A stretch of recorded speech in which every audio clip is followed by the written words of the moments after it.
and darkness was upon the face of the deep. And the Spirit of God moved upon the face of the waters. And God said, "Let there be light." And there was light. And God saw the light, that it was good. Death, death, death, death. This is tremendously important to think about.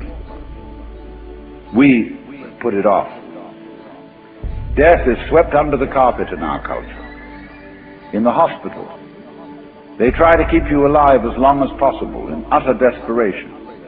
They won't tell you that you're going to die. When their relatives have to be informed that it's a hopeless case, they say, "Don't tell this to the patient." And all the relatives come around with hollow grins and say, "Well, you'll be all right in about a month, and then we'll go and have a holiday somewhere and sit by the sea and listen to the birds and whatnot."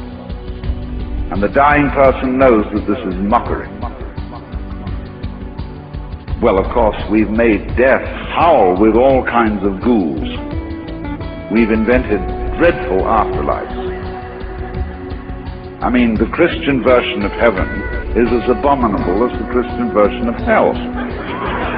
I mean, nobody wants to be in church forever.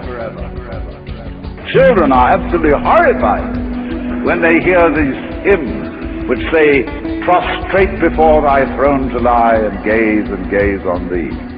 They can't imagine what this imagery means.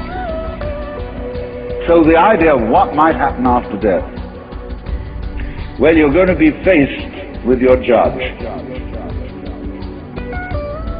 the one who knows all about you. This is Big Papa, who knows you were a naughty boy and a very naughty girl, especially girl, from the beginning of things.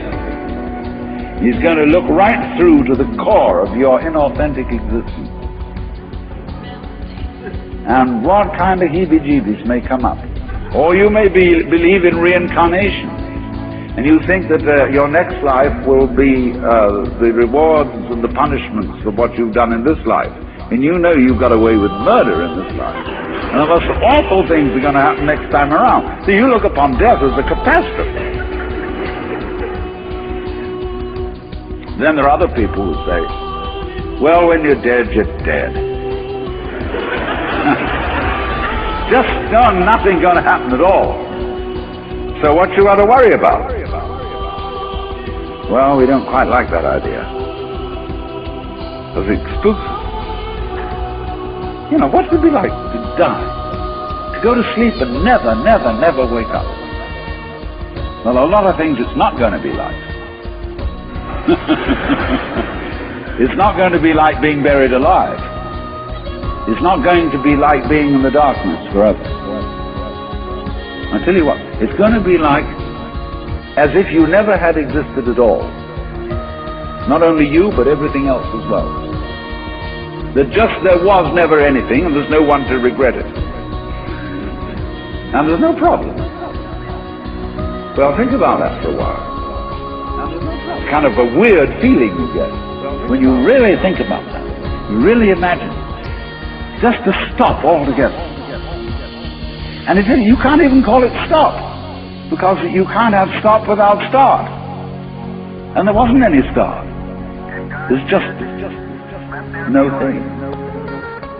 Well, I mean, you come to think that that's the way it was before you were born. I mean, if you go back in memory as far as you can go, you get to the same place. As you go forward in your anticipation of the future as to what it's going to be like to be dead, then you get these funny ideas that this blankness is the necessary counterpart of what we call being. Now, we all think we're alive, don't we? I mean, we're really here, that there is something called existence.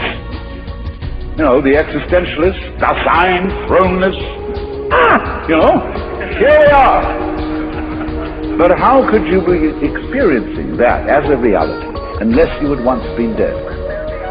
What gives us any ghost of a notion that we're here, except by contrast with the fact that we once weren't? And later on, won't we? But this thing is a cycle.